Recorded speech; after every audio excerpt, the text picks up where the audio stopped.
اللہ کے ارادے کے خلاف نہیں جا رہے ہیں. پوری کائنات اللہ کے ارادے کے ساتھ چل رہی ہے جیسا وہ پروردگار چاہتا ہے. اب اللہ کی بارگاہ میں عاجزی انسان کے اندر ہونی چاہیے. دعا کے بہت ہی پیارے جملے ہیں, چھوٹے چھوٹے جملے. آپ نے جب ان دعاؤں کو پڑھیں گے آپ کو اور لطف آئے گا امام کی دعاؤں کو. عرض یہی ہے کہ آپ 7 دن اپنی محنت کی آیا, ابھی کتاب بھی آپ کو ملے گی, اس کو پڑھیے گا ضرور. عادت بنائیں اپنے گھر میں.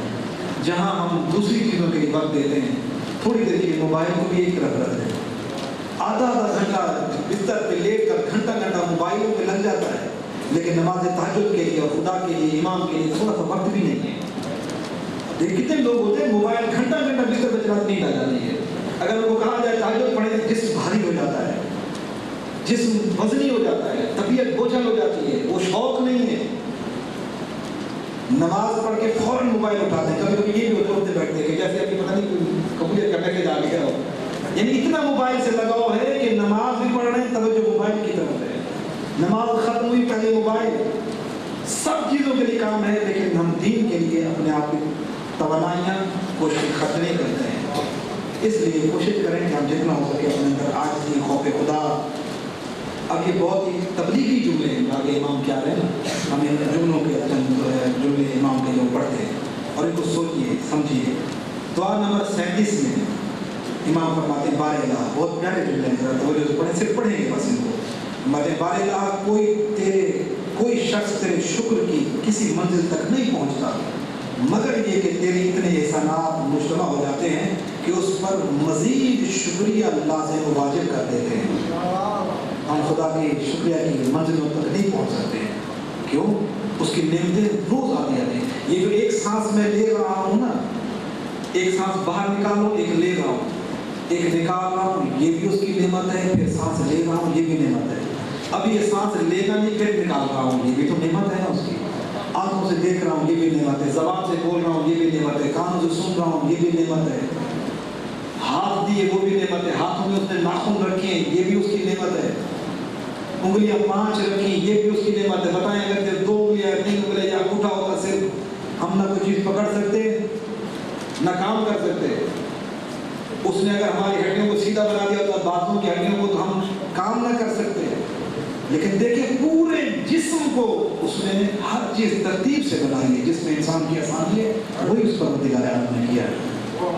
تو ہم کتنی خدا کی نعمتوں اور اس کے شکریہ تک پہنچ ہی کوئی نہیں سکتا ہے. کوئی یہ نہ کہ میں اللہ کا شکر ادا کر لیا الحمدللہ. نہیں, ایسا نہیں ہو سکتا, ایسا ہو ہی نہیں سکتا ہے.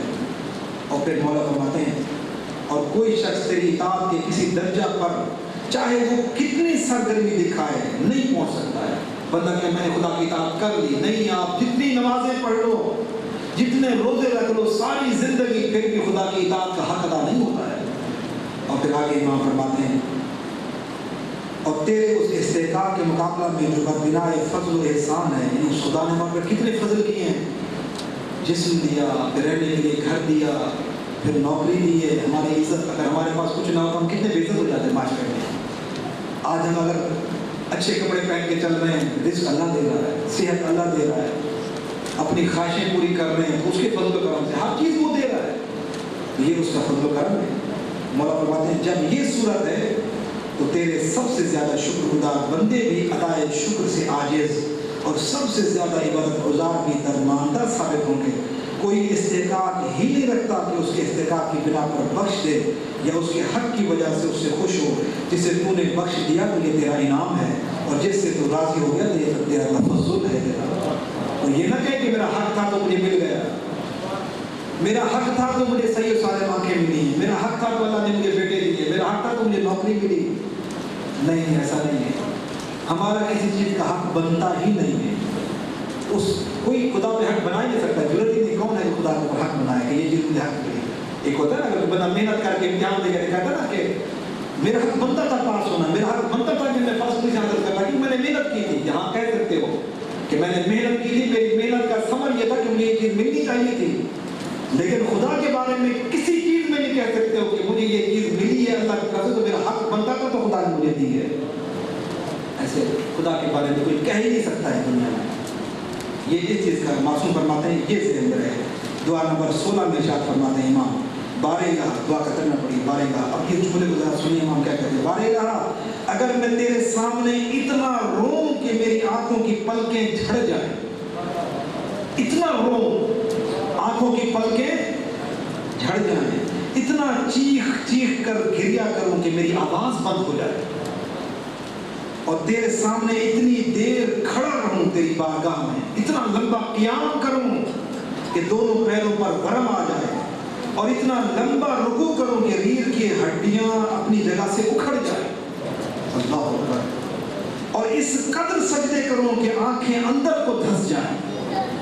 آپ دیکھیں سجدہ تو اللہ بہت آنکھوں پہ وزن پڑتا ہے، اتنی زیادہ آنکھیں سجدہ کروں کہ آنکھیں اندر کو دھس جائیں، اور عمر بھر خاک پھانکتا رہوں، ساری زندگی تیری یاد میں تجھے تلاش کرنے میں جگہ جگہ بھاگتا گھومتا پھرتا رہوں، خاک، اور زندگی بھر یعنی ہم پوری زندگی خاک کھاتا رہوں، اور زندگی بھر گندلا پانی، خراب پانی، میلا پانی پیتا رہوں، اور اس اثنا میں تیرا ذکر اتنا کروں کہ زبان تھک کر جواب دے جائے، پڑھتے پڑھتے پڑھتے زبان میں طاقت ختم ہو جائے، اتنا ذکر تیرا کر لوں،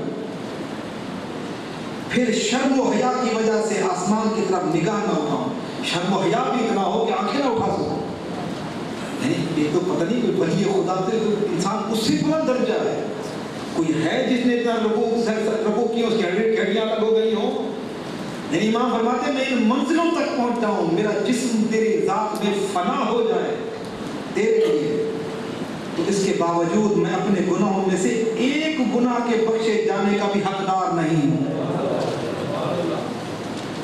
اتنا کچھ کر لوں پھر کہوں کہ میں حقدار ہوں، میرا گناہ، پھر ایک گناہ بھی میں کہوں کہ میں نے اتنا کچھ کر لیا، میرا ایک گناہ تو کوئی شاید حق تو بنتا ہے میرا، نہیں، اللہ اکبر۔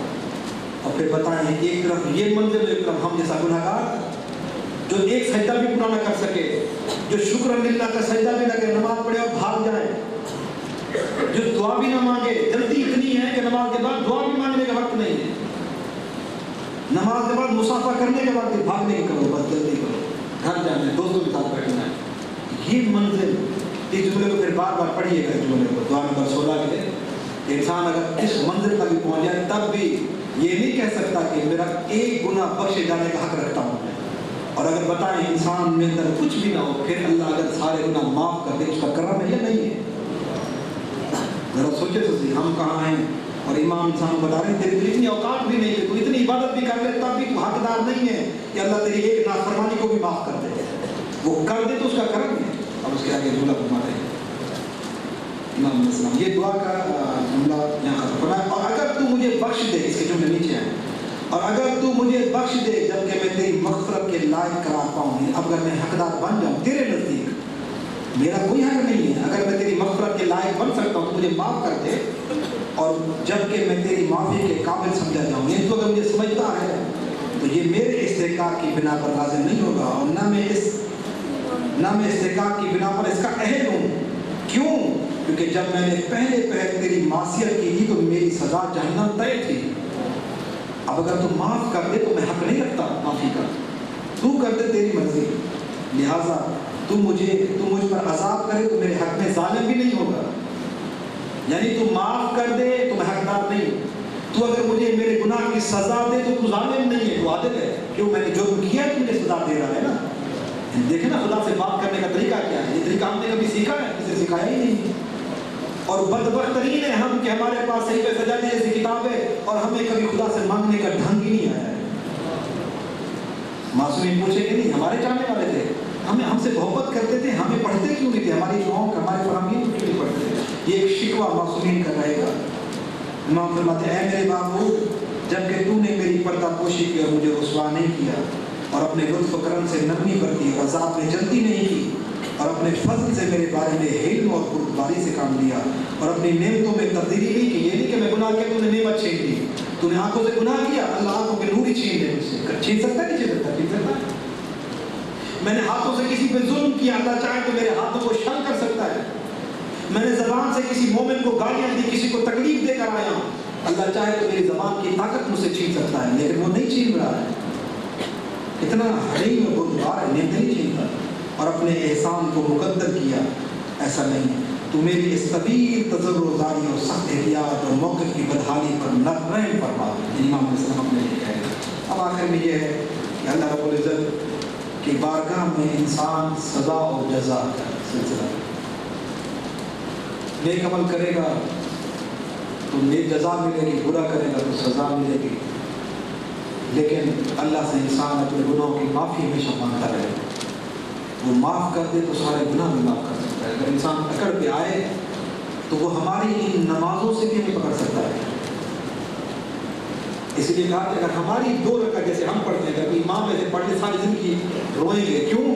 کیونکہ ہم جیسی نماز پڑھتے ہیں، امام کی جیسی نماز گناہ ہے، وہ ہم جیسی نمازیں نہیں پڑھتے، یعنی ہم تو خوش ہیں کہ ہم اللہ کی عبادت کر لی ہے، لیکن ہماری عبادت وہ نہیں ہے، ہماری عبادت میں دنیا ہے، ہماری عبادت خیالات ہیں، ہماری عبادت میں لالچ ہے، اور مولا علی کی عبادت لالچ والی نہیں تھی، نہ جہنم کے خوف کی وجہ سے تھی، ان کا مرتبہ بہت بلند ہے۔ ذرا سمجھیے، بندہ جب ان چیزوں میں بیٹھتا ہے نا، میری تو یہ کیفیت ہوتی ہے، آپ کو پتہ نہیں کیا ہے، اب جتنی دیر بیٹھے ہوئے اپنے مولا کے ساتھ پتہ چلتا ہے کہ ہم اپنی دنیا سے نکل آئے، کسی اور دنیا میں پہنچ رہے ہیں، مولا نے ہمیں کہاں پہنچا دیا ہے۔ یہ تو ہم نے دعاؤں کے چند ٹکڑے لیے ہیں چھوٹے چھوٹے، اگر آپ بتائیں جب آپ مولا کی دعاؤں میں غرق ہو جائیں گے، ان کو پڑھیں گے، سوچیں گے، تو تھوڑی دیر کے لیے آپ ایسے سمجھیں گے کہ جیسے ہم اس دنیا میں جس میں پیدا ہوئے اس میں ہیں کہ ہم کسی اور دنیا میں ہیں، ہم عاشقین خدا کی دنیا میں ہیں، ہم ان کی دنیا میں جو اللہ سے محبت رکھتے ہیں۔ ذرا ہم اپنے آپ کی دنیا میں بھی تو لائیں نا، سارا دن لوگوں میں رہتے ہیں، ہم سارا دن اپنے کام میں، جاب میں، دوستوں میں، تو ایک وقت، اچھا پھر گھر میں بھی آتے ہیں، 2 وقت ہو گئے، ایک باہر کا وقت لوگوں میں اپنی نوکری کے لیے، رزق کمانے کے لیے، دوسرا وقت گھر میں آتے ہیں، ایک وقت معصوم فرماتے ہیں، معصومین نے ایک وقت اللہ کے لیے بھی رکھو، عبادت کے لیے بھی ہونا چاہیے۔ یہ ہم آپ خود سمجھیں کہ میں اللہ کو کتنا وقت دیتا ہوں، اپنے رب کو کتنا سوچتا ہوں، کتنا دعاؤں کو وقت دیتا ہوں۔ آپ نے پڑھا کہ جو معصومین امام کی دعائیں ہمیں گناہوں سے بچا سکتی ہے، اگر ہم پڑھیں تو بہترین طریقہ ہے۔ بہت سے لوگ کہتے ہیں کہ اللہ دعا کرے ہمارے لیے، ہم گناہوں میں غرق ہو چکے ہیں، ہم کیا کریں، ہم سے گناہ چھوٹ نہیں رہے۔ آپ نصیحت مانگنے آتے ہیں کہ ہم سے نصیحت نہ مانگو، نصیحت کے لیے معصومین نے بہت کچھ دیا ہے، ہم اپنے معصومین سے نصیحت لیں نا۔ تھوڑی دیر کے لیے اگر میں چوتھے امام کا زمانہ میں نے نہیں دیکھا، اب اگر میں یہ چاہوں کہ میرے مولا نے چوتھے امام کا زمانہ کیا ہے تو پھر یہ کتاب اٹھا کے پڑھ لوں نا، ایسے سمجھیں کہ میں چوتھے امام کے زمانے میں پہنچ گیا ہوں۔ مجھے تو یہ لگ رہا ہے کہ ہم نے دعائیں پڑھیں تو ہم چوتھے امام کے زمانے میں بیٹھے ہوئے ہیں، اور امام مجھے سکھا رہے ہیں خدا سے اس طرح بات کر، اللہ سے اس طرح مانگ، مجبوری ہے اس طرح مانگ، پریشانی ہے اس طرح مانگ، اولاد ہے تو اس طرح مانگ۔ ایسے ہی جیسے میں امام کے سامنے بیٹھا ہوں، امام مجھے بتا رہے ہیں اس طرح مانگ اللہ سے۔ اس کی لذت ہی کچھ اور ہے، اس لیے تھوڑا وقت اپنے گھر میں ان دعاؤں کو بھی دینا ہے، ان کی طرف بھی توجہ کرنا ہے۔ اب یہ دعا نمبر 46 میں امام فرماتے ہیں، اے خدا تیری دلیل اور حجت مضبوطی سے قائم ہے اور کبھی باطل نہیں ہوگی، چنانچہ تیرا عذاب، تیرا دائمی عذاب اس کے لیے ہے جو تجھ سے پھر گیا ہے، اللہ، اور ذلیل کرنے والی ناامیدی اسے نصیب ہے جو تجھ سے آس توڑ بیٹھا ہے۔ گناہ کر لیے لیکن خدا سے ناامید نہ ہونا، وہ معاف کرنے والا ہے، وہ بخشنے والا ہے، کبھی آس نہ توڑنا۔ مولا فرماتے ہیں وہ بد نصیب ہے وہ انسان، اور فرمایا بدترین بدبختی اس کے لیے ہے جس نے تیری چشم پوشی سے فریب کھایا۔ اللہ گناہ کو چھپا رہا ہے، یہ گناہوں پہ گناہ کیے جا رہے ہیں کہ میرے گناہ تو کسی کو پتہ ہی نہیں ہے۔ اللہ کریم ہے، ہماری تنہائی کے گناہوں کو وہ چھپا رہا ہے۔ اب مولا فرماتے ہیں بدبخت اور بدترین ہے وہ شخص، اللہ گناہ کو چھپا رہا ہے، یہ خوش ہے اور گناہ پہ گناہ کیے جا رہا ہے۔ نہیں، اللہ سے ڈر کہ آج وہ تیری پردہ پوشی کر رہا ہے۔ مولا کائنات میں کیا فرماتے ہیں، پروردگار اتنا کرم ہے کہ میرے گناہوں کو چھپا کر وہ نیکیاں جو میرے اندر نہیں تھی تمہیں لوگوں نے میرے بارے میں مشہور کر دی ہے۔ لوگ میری عزت کرتے ہیں، اگر ان کو میرے دل کے اندر کا پتہ چل جائے تو لوگ میرے ساتھ بیٹھنا بھی گوارا نہ کریں، ہماری یہی عادت ہے۔ تو یہ اللہ نے ہمارے پردوں ہمارے کیا ہے، اگر وہ چاہتا ہم گناہ کرتے ہمارے چہرے بگڑ جاتے، لوگ کہتے ہیں اس نے فلانا گناہ کیا ہوا، دیکھ اس کا چہرہ بگڑ گیا، اس نے یہ گناہ کیا اس کا چہرہ بگڑ گیا، یہ بس ہو گیا۔ اللہ نے پردہ پوشی کر لی ہے، انسان کی عزت رکھی ہے خدا نے۔ امام فرماتے ہیں ایسا شخص کس قدر تیری عذاب میں الٹے پلٹے کھاتا ہے، یعنی الٹے پلٹے اذن کھاتا ہے نا، اور کتنا طویل زمانہ تیرے کام میں گردش کرتا رہے گا، یعنی عذاب شخص کا بہت لمبا ہوگا امام فرماتے ہیں، اور اس کی رہائی کا مرحلہ کتنی دور اور بآسانی نجات حاصل کرنے کے لیے کتنا مایوس ہوگا۔ یہ تیرا فیصلہ عذرو عدل ہے، یعنی کچھ گناہ گار ایسے ہوں گے ہمیشہ جہنم میں جلتے رہیں گے، اللہ فرماتے ہیں ان کو کبھی نجات نہیں ملے گی۔ اور پھر یہ بھی فرمایا پروردگار یہ ظلم نہیں ہوگا ان کے ساتھ، یہ ان کے گناہوں کی سزا ہوگی، تو ظلم کسی کے ساتھ نہیں کر رہا۔ اگر کوئی ہمیشہ جہنم میں جلے گا تو اس کے اپنے کردار کی وجہ سے جلے گا، تو عادل ہے، تو ایسا ہے کہ جس میں ذرا بھر بھی تو ظلم نہیں کرتا، اور یہ تیرا حکم مبنی پر انصاف ہے جس میں اس پر زیادتی نہیں ہے۔ دعا نمبر 21 میں ہم فرماتے ہیں اے معبود، یہ تیرے سامنے میرا عالم تنہائی، تیرے خوف سے میرے دل کی دھڑکن، تیری ہیبت سے میرے اعضاء کی تھر تھری، یعنی میں اگر کانپتا ہوں، ان حالتوں پر رحم فرما۔ پروردگار مجھے گناہوں نے تیری بارگاہ میں رسوائی کی منزل پر لا کھڑا کیا ہے، اب اگر چپ رہوں تو میری طرف سے کوئی بولنے والا نہیں ہے، اگر میں بھی چپ ہو جاؤں اپنے گناہوں کا اقرار نہ کروں تو کون ہے کہ تیری بارگاہ میرے گناہوں کو پیش کر کے مجھے معاف کرا سکتا ہے؟ تو کیوں نہ میں خود تیری بارگاہ میں بولوں میرا یہ گناہ ہے، میرا یہ گناہ ہے، میں نے جوانی میں یہ گناہ کیے، میں نے بڑھاپے۔ پروردگار تو جانتا ہے نا، دنیا نہیں جانتی لیکن تو جانتا ہے، میں تنہائی میں بیٹھ کے تیری بارگاہ میں رو رہا ہوں، تو میرے گناہوں کو معاف کر دے۔ مولا فرماتے ہیں اور کوئی وسیلہ لاؤں تو شفاعت کا سزاوار نہیں ہے، یعنی کہاں سے؟ کیونکہ میں نے گناہ کیے ہیں، تو معاف کر دے تیرا کرام ہے، میں اگر وسیلہ لے بھی ہوں تو میں کیسے حقدار ہوں کہ مجھے معاف کر دیا جائے؟ اور پھر آگے فرماتے اے اللہ محمد ان کی آل پر رحمت نازل کرنے، درود امام نے پڑھا، اور فرمایا اپنے کرم و بخشش کو میری خطاؤں کا شفیع قرار دے، اور اپنے فضل سے میرے گناہوں کو بخش دے، اور جس سزا کا میں سزاوار ہوں وہ سزا نہ دے، اور اپنے پردہ عفو و رحمت میں مجھے ڈھانپ لے۔ دعا نمبر 39 میں امام فرماتے ہیں تو محمد ان کی آل پر رحمت نازل فرما، اور میرے نفس کو باوجود ہے کہ اس نے خود اپنے پر ظلم کیا بخش دے، اور اپنی رحمت کو میرے گناہوں کا بار گراں اٹھانے پر معمور کر، اس لیے کہ کتنی ہی مرتبہ تیری رحمت گناہوں کی ہمکرار اور تیرا عفو و کرم ظالموں کے سامنے ہار رہا ہے۔ تو محمد ان کی آل پر رحمت نازل فرما، اور مجھے ان لوگوں کے لیے نمونہ بنا جنہیں تو نے اپنے عفو یعنی معافی کے ذریعے خطاکاروں کے گرنے کے مقامات سے اوپر اٹھا لیا ہے، اور جنہیں تو نے اپنی توفیق سے گناہ گاروں کے مہلک و جن کی ہلاکتوں سے بچا دیا، تو وہ تیرے عفو و بخشش کے وسیلہ سے تیری ناراضگی کے بندھنوں سے چھوٹ گئے، اور تیرے احسان کی بدولت عدل کی بندشوں سے آزاد ہو گئی، یعنی تیرے عدل کے سامنے ہماری کوئی اوقات ہی نہیں ہے۔ خدا کے رحم و کرم کی دعا کرتے رہے، معصوم فرماتے ہیں ہر وقت۔ ابھی دیکھیں ہمیں ان درسوں میں مولا نے جو بتایا ہے وہ یہ بتایا کہ اللہ کا خوف رکھیں، خدا کی معرفت حاصل کریں، اپنے رب کی بارگاہ میں اپنے آپ کو چھوٹا سمجھیں، ہر وقت دل میں خوف خدا ہو، اپنے گناہوں سے دھوکہ نہ کھائیں، گناہ پہ گناہ کر رہے ہیں تو اللہ سے توبہ بھی کرتے جائیں، اور اپنے لیے کوئی شفاعت کا انتظام کریں۔ بس یہاں پر بات شفاعت کی چلی ہے، شفاعت اللہ تعالیٰ نے گناہ گاروں کے لیے رکھی ہے۔ میری اور آپ کی شفاعت قیامت والے دن کیسے ہوگی؟ کیونکہ اس لیے کہ اللہ تعالیٰ معصومین کو شفاعت کا حق دے گا، اور شفاعت کرنے والوں میں معصوم علیہ السلام سب سے بڑے شفاعت کرنے والے ہیں۔ اب قیامت کا روز ہوگا، مقام شفاعت بھی ہوگا، گناہ گاروں کی شفاعت بھی ہوگی، اور انشاءاللہ آل محمد نے فرمایا اپنے شیعوں سے کوئی گھبرانا نہیں، اگر تم سے کچھ گناہ ہو بھی گئے تو اللہ نے ہمیں اتنی عزت دی ہے، اتنا مقام دیا ہے کہ ہم اپنے چاہنے والوں کی شفاعت کر لیں گے ان کے گناہوں کی، اور ہمیں بھی اسی بات پہ امید ہے۔ گناہ اگر غلطی سے ہم سے ہو بھی جائیں تو اس بات پہ امید ہے کہ انشاءاللہ آل محمد کی محبت اور ان کی عظمت کے صدقے میں اللہ ہمارے گناہوں کو معاف کر دے گا، اور وہ شفیع بن جائیں گے ہمارے۔ جہاں شفاعت کی بات ہے کہ جب قیامت کا روز ہوگا، علامہ فاضل دیوبندی نے اپنی کتاب میں لکھا کہ جب قیامت کا دن ہوگا، مقام شفاعت ہوگا نا، شفاعت کون کرے گا؟ جب پوری سب کے حساب کتاب ہو جائیں گے، میرے گناہ میرے سامنے ہوں گے، ہر بندے کے گناہ کے سامنے ہوں گے، ہر بندہ پریشان ہوگا، اس وقت مقام شفاعت ہوگا، اور شفاعت کا وقت آ گیا۔ علامہ فاضل دیوبندی بہت بڑے عالم ہیں ہمارے، انہوں نے کتاب میں لکھا، اللہ کے رسول مولا علی سے کہیں گے یا علی وقت شفاعت آ گیا، اللہ نے مجھے شفاعت کا حکم دے دیا امت کے گناہ گاروں کو، یا علی شفاعت کا وقت آ گیا، جاؤ میری بیٹی فاطمہ کو بلا کر لاؤ۔ اللہ شفیع روز جزا، دن آ رہے ہیں نا بیوی کی شہادت کے۔ ایک دن گزر بھی چکے ہیں، کیونکہ بیوی کی شہادت کے بارے میں 3 روایتیں ہیں۔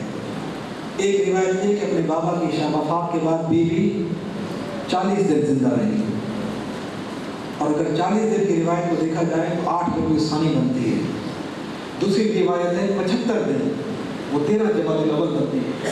اور تیسری روایت جو ہے ہمارے کتابوں میں کہ بیوی کی شہادت ہوئی 95 دن کی، وہ 3 جمادی الثانی کو بنتی ہے۔ ہمارے علماء کہتے ہیں 13 جمادی الاول سے لے کر 23 جمادی الثانی تک یہ 20 دن ایسے ہیں، ان کو عاشورہ کی طرح مناؤ، ان کو عاشورہ کی طرح منانا۔ اور میں ایک بات اور بھی عرض کرتا چلوں، میں کہتا بھی ہوں جہاں نماز جمعہ خطبہ بھی دن آئیں تو میں کہہ دوں گا، اور آپ کو بھی کہتے جا رہا ہوں، یہ جو 20 دن ہو گئے 13 جمادی الاول سے لے کر 3 جمادی الثانی تک یہ ایام فاطمیہ ہیں۔ ان دنوں میں کوئی شادی نہ رکھنا، ان دنوں میں کسی کی شادی میں شرکت نہ کرنا۔ ہو سکتا ہے کہ آپ کو کہہ دے کیا حال ہے، 13 جمادی الاول کو ہم منا لیں گے، پھر 3 جمادی الثانی کو منا لیں گے، درمیان میں 20 دن ہم کیوں؟ نہیں، یہ 20 دن بڑے مصیبت کے دن ہیں۔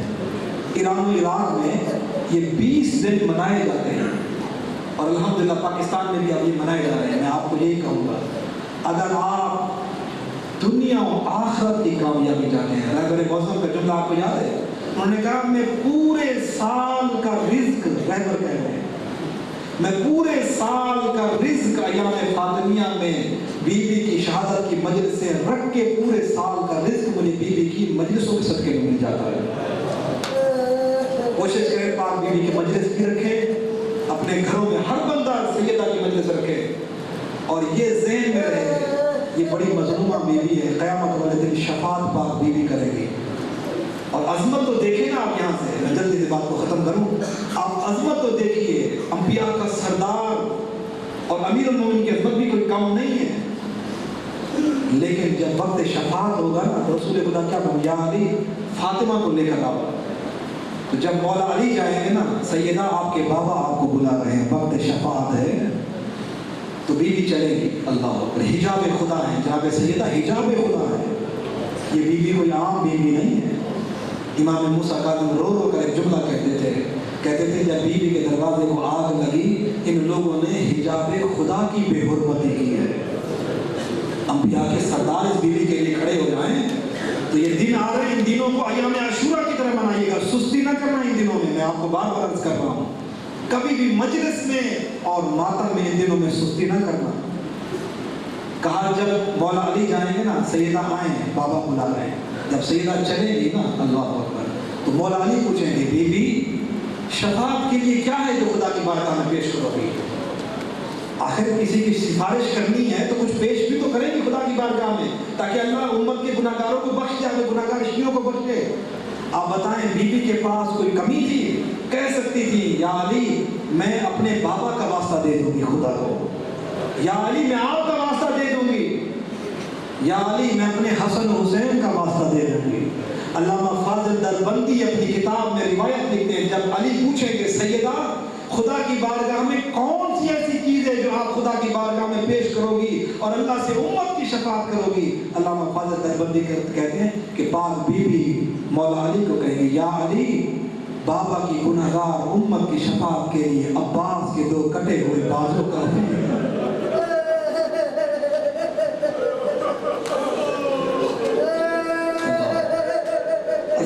دیکھیے کہاں سیدہ اور کہاں وہ ابو الفضل العباس۔ یہ بازو کوئی عام بازو نہیں ہے، یہی بازو ہماری شفاعت کریں گے قیامت والے دن، جناب عباس کے بازو۔ ہم علم عباس پہ جناب عباس کے بازو لگا کے بتاتے ہیں یہ تو ہماری نشان شفاعت ہے، اور یہ بازو عام بھی نہیں ہو سکتے۔ کیوں شفاعت کریں گے؟ اس لیے کہ یہ عباس کے بازو حسین کی سکینہ پہ قربان ہو رہے ہیں۔ یہ بازو کٹ گئے کس کے لیے؟ جناب سکینہ کے لیے۔ پانی لینے گئے عباس، اپنے بازو کٹوا دیے، اور یہ بازو کوئی عام بازو نہیں ہے۔ جب مولا علی کی شہادت ہو رہی تھی نا تو ہر ایک اولاد کا ہاتھ پکڑ کے امام حسن کے ہاتھ پر دیا تھا. تو کہتے ہیں کہ رونے لگی بی بی ام البنین. مولا نے پوچھا ام البنین روتی کیوں؟ کہا بابا مولا ہر اولاد کا ہاتھ پکڑ کے آپ نے حسن کے ہاتھ میں دیا، میرے عباس کا کیا قصور ہے؟ آپ نے عباس کا ہاتھ مولا حسن کے ہاتھ میں نہیں دیا. علی جیسے صابر کی آنکھوں میں آنسو آ گئے. امام حسین کو بلایا، عباس کو بلایا، عباس کے ہاتھ پکڑ کے امام حسین کے ہاتھ میں رکھے. فرمایا ام البنین عباس کا ہاتھ حسین کے ہاتھ میں ہے. اللہ اکبر. اور یہ وہ بازو ہیں، جملہ ختم کروں، یہ وہ بازو ہیں. علامہ مجلسی ایک دن خواب میں دیکھتے ہیں مولا عباس کو. علامہ مجلسی کو مولا عباس کہتے ہیں علامہ مجلسی تو نے میری ایک مصیبت کا ذکر نہیں کیا ہے. تڑپ گئے مولا، میں نے مسائل میں ساری مصیبتیں کتابوں میں لکھی ہیں. مولا آپ کے سر میں گرد لگا، میں نے یہ بھی لکھا. آپ کی آنکھ میں تیر لگا، میں نے یہ بھی لکھا. مولا آپ کے بازو قلم ہوئے، میں نے یہ بھی لکھا. آپ کی مشق میں تیر لگا، میں نے یہ بھی لکھا. مولا کون سی مصیبت ہے جو رہ گئی میں نہ لکھ سکا؟ مولا رو کر فرماتے علامہ مجلسی ایک مصیبت تو نے نہیں لکھی. مولا وہ کون سی مصیبت ہے؟ علامہ مجلسی جب کوئی بلندی سے گرتا ہے اپنے بازوؤں کا سہارا لیتا ہے. کہا جب میں بلندی سے گرا عظیم سے زمین پر آیا میرے ہاتھ نہیں تھے. علامہ مجلسی تمہیں یہ میری مصیبت نہیں لکھی ہے. میں ہاتھ جوڑ کے عرض کروں گا مولا عباس سے، مولا اس مصیبت میں آپ تنہا نہیں ہیں، آپ کی بہنیں بھی اس مصیبت میں شریک ہیں. 11 محرم کو جب بیویوں کے ہاتھ پسے گردن بندھے ہوئے تھے اور شہداء کے لاشوں سے بیویوں کو گزارا گیا، مولا عباس آپ کی بہنوں نے بھی اپنے آپ کو سواریوں سے ایسے گرایا جس طرح آپ زین سے زمین پر آئے تھے.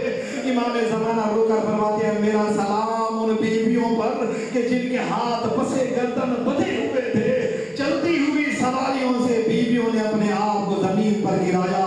میں ہاتھ جوڑ کر عرض کروں گا مولا عباس ایک فرق اور بھی ہے. آپ علی کے بیٹے تھے، زینب علی کی بیٹی تھی. مولا عباس جس سواری سے آپ گرے اس کا فاصلہ کم تھا، لیکن جس سواری سے زینب زمین پر آئی وہ سواری بلند تھی. اللہ اکبر. جب زین سے زمین پر آئے نا مولا عباس، روایت کہتی ہے بی بی ام البنین نے بشیر سے یہ سوال کیا تھا، بشیر تو کہتا ہے میرے عباس کے بازو قلم ہو گئے تھے، ذرا یہ بتا میرا بیٹا عباس جب زمین پر آیا تھا بتا میرے عباس کا سینہ پہلے زمین پر آیا یا چہرہ عباس کا زمین پہ آیا؟ اللہ لعنت اللہ علی القوم الظالمین وسيعلم الذين ظلموا أي منقلب ينقلبون. پروردگار ہمارے پاس اس غم کے سوا اور اہل بیت کے وسیلے کے سوا ہمارے پاس کچھ نہیں. پروردگار جناب عباس کی ان مصیبتوں اور ان مسائل کا واسطہ ہم سب جتنے مومنین بیٹھے ہیں جنہوں نے اللہ سے دعا کی ہے، جو دعائیں ہیں جناب عباس کے سب کے تمام مومنین کی دعائیں مستجاب فرما. پروردگار ہمیں دنیا میں بھی اور آخرت میں بھی جناب عباس سے علمدار کی شفاعت نصیب فرما. پروردگار محمد و آل محمد کی عزت و عظمت کا واسطہ ہمارے مولا عباس نے جس طرح اپنے وقت کے امام کی اطاعت کی ہے، ان کی اطاعت کے صدقے میں، ان کی فرما برداری کے صدقے میں ہمیں اپنے وقت کے امام کی اطاعت نصیب فرما. ہمیں اپنے امام کا فرما بردار شیعہ بننے کی توفیق عطا فرما. پروردگار محمد و آل محمد کا واسطہ جو مومنین مریض ہیں انہیں شفا کاملہ و عاجلہ اور پروردگار محمد و آل محمد کی عزت عظمت کا واسطہ جو مومنین پہ اولاد ہیں انہیں نیک اور صالح اولاد عطا فرما. پروردگار عالم بہت سے مومنین نے ہمارے ذمہ التماس سے دعا کی ہے، اے اللہ محمد و آل محمد کی عزت عظمت کا واسطہ ان ملتمسین جنہوں نے التماس سے دعا کی ان سب کی دعائیں اپنی بارگاہ میں مستجاب فرما.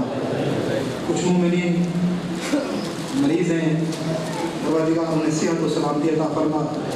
حاجی عبدالحمید خان ڈاکٹر صاحب ان کے والدین کے درجات بلند فرما، ان کی قبروں پہ رحمت نازل فرما. اور جو مومنین اس درس میں اور اس نیاز میں تعاون کر رہے ہیں ان سب کے مال رزق میں برکت عطا فرما. اور آج کی نیاز میں بھی تعاون کیا ہے پروردگار مرحوم سید ارباب شاہ ان کے درجات بلند فرما. پروردگار ان کے سال ثواب کے لیے جو کچھ نیاز کا اہتمام کیا گیا اس نیاز کو اپنی بارگاہ میں قبول فرما۔ پروردگار محمد و آل محمد کا واسطہ جو مومنین بے جرم اسیر ہیں انہیں رہائی عطا فرما، اور ایک مقتول ہے محمد جامی صاحب، ان کے لیے کہ ان کے حق میں فیصلہ آئے، ان کو قتل کیا گیا، وہ مقتول ہے، پروردگار جو ان کے حق میں فیصلہ ہے ان کا فیصلہ حق کے ساتھ فرما۔ پروردگار محمد و آل محمد کا واسطہ جن خواتین نے اس درس میں نیاز میں تعاون کیا اور باقی چیزوں میں، ان سب خواتین کے گھروں پہ اپنی برکتیں نازل فرما، ان سب کے معاملات کو برکت عطا فرما۔ معشوق علی قید ہیں، پروردگار تجھے امام سجاد کی قید کا واسطہ انہیں رہائی عطا فرما۔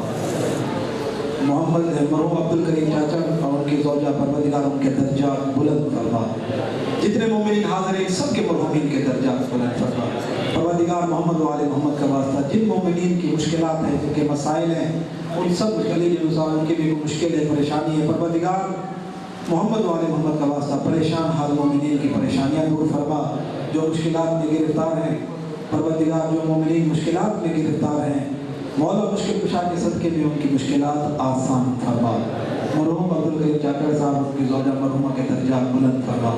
اے اللہ محمد و آل محمد کا واسطہ مرنے سے پہلے ہمیں زیارات مقدسہ نصیب فرما، شام کی زیارت نصیب فرما، مکہ و مدینہ کی زیارت نصیب فرما۔ پروردگار ایام عزا، ایام فاطمیہ آ رہے ہیں، ہم سب کو ان ایام میں عزاداری برپا کرنے کی توفیق عطا فرما، ہمیں ایام فاطمہ کی تیاری کرنے کی توفیق عطا فرما۔ پروردگار ہمارے آقا مولا امام زمانہ کے ظہور میں تعجیل فرما، ان کی زیارت سے ہماری گناہ گار آنکھوں کو مشرف فرما۔ علماء کرام، مراجع اعظام، بالخصوص رہبر معظم اور آیت اللہ سستانی کا سایہ ہمارے سروں پر قائم دائم فرما۔ ہماری جو دعائیں جو ہماری زبان تک نہیں آ سکیں، دلوں کے رازوں کو جانتے ہیں، ان سب دعاؤں کو اپنی بارگاہ میں مستجاب فرما۔ جو کچھ ہم نے اس درس میں پڑھا ہے پروردگار اسے سمجھنے، اس پر عمل کرنے کی توفیق عطا فرما۔ پروردگار ہمیں عبادات میں اور دعاؤں میں لذت نصیب فرما، ہماری دعائیں اپنی بارگاہ میں مستجاب فرما۔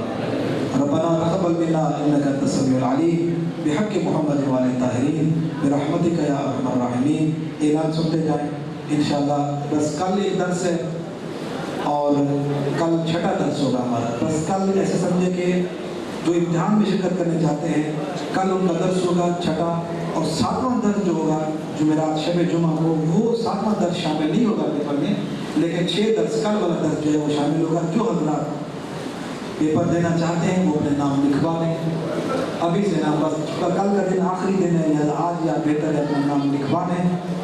اور باقی اگر کوئی چیز، اگر کوئی سمجھ، بہت سے لوگ سوال کرتے ہیں اس معاملے میں، تو ان سے کہوں گا کہ اگر یہ انتظامی امور سوال کریں تو انتظامیہ موجود ہے، آپ ان سے سوال کر لیں۔ عبادات کی قبولیت، دعا کی قبولیت، اس درس کی قبولیت کے لیے بابا سے بلند در صلوات۔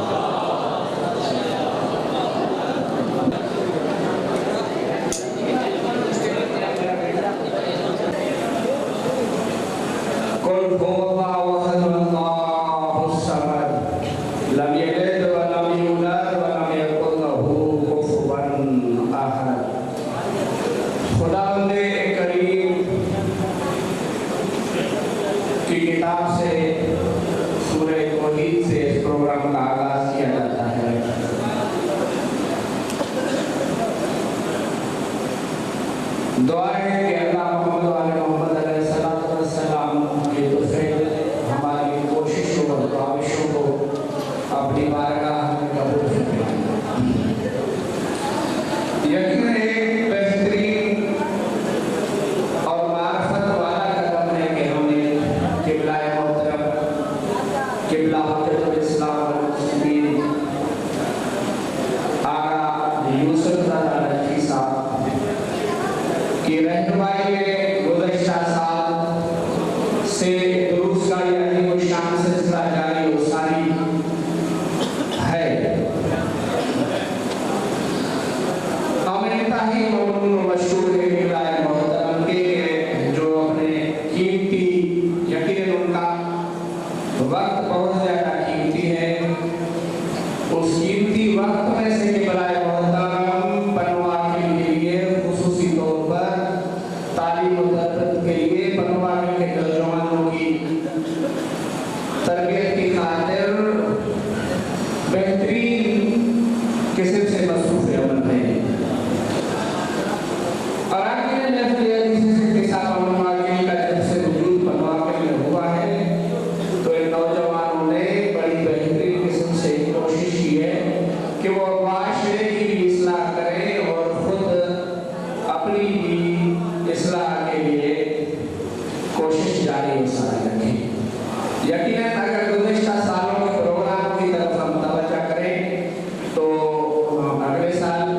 اس کابینہ سے پہلے قبلہ محترم کے 3 بہترین معرفت امام زمانہ اجل اللہ فرجہ کی معرفت کے حوالے سے یہی امام بارگاہ دنیا میں بہترین روحانی اور معنوی پروگرام ہو چکے ہیں، جس سے پروان مومنین نے بہترین روحانی استفادہ حاصل کیا ہے معرفت امام زمانہ کے حوالے سے۔ اگر بات کی جائے نہج البلاغہ کے حوالے سے تو نہج البلاغہ کا اگلے سال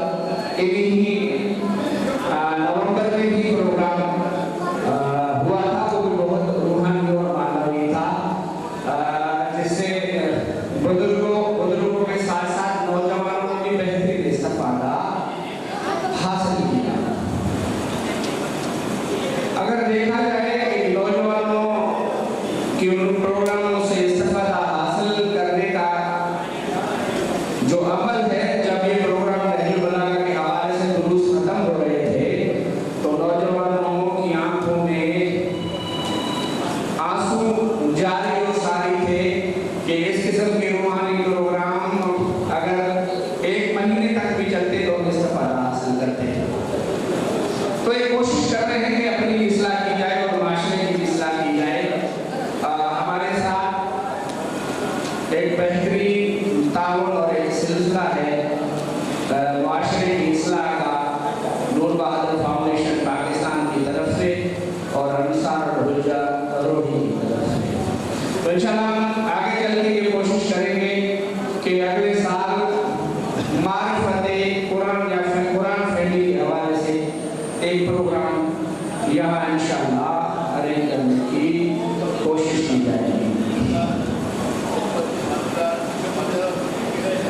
اور اس کے ساتھ ساتھ پروگرام کا باقاعدہ آغاز تلاوت ایک کلام پاک سے ہو چکا ہے۔ اس سال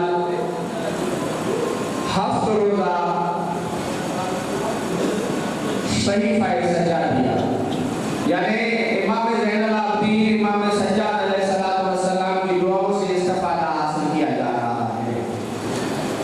بہت روحانی اور معنوی درس ہو رہے ہیں، آپ اور ہم سب اس سے استفادہ حاصل کر رہے ہیں۔ ماشاءاللہ آگے چل کر 2-3 باقی دن بچے ہیں، کل اس سلسلے کا 7واں درس ہوگا میرے خیال میں۔ تو 7واں درس کل انشاءاللہ اختتام پذیر ہوگا، اس کی سیرمنی انشاءاللہ جمعے کے دن ہوگی ٹھیک 7:30 بجے۔ کل انشاءاللہ جیسے ہی درس کا اختتام ہوگا تو ایگزام جتنے بھی مومنین اس میں شرکت شامل ہونا چاہتے ہیں ان سے ایگزام لیا جائے گا پروگرام ختم ہونے کے فوراً 10 منٹ بعد۔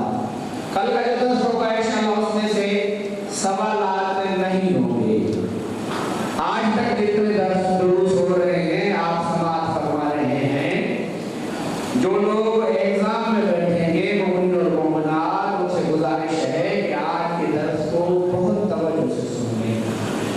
روحانی فائدہ حاصل کرنے کے لیے اور جو ہمارا ایک پروگرام ہے کہ جو بھی مومن اور مومنات 7 روزہ اس میں بلاغہ کا شرکت کریں گے، انہیں کلام امام سجاد علیہ السلام کا عظیم الشان معرفتوں والی کتاب صحیفہ کاملہ کا گفٹ دیا جائے گا۔ یعنی کل کی شرکت بھی تمام مومنات کی لازم ہے، کیونکہ اس میں آپ کو بہترین کتاب صحیفہ کاملہ کا گفٹ دیا جائے گا۔ ذکر محمد و آل محمد کرنے کے لیے میں التماس کرتا ہوں شجاع خالدی سے کہ آئیں اور ذکر محمد و آل محمد کرنا فرمائیں۔ تو دوستوں سے کل یہ بھی التماس کی تھی کہ ایک منقبت ہو تاکہ ٹائم کی پابندی کے ساتھ درس جو ہے وہ شروع کیا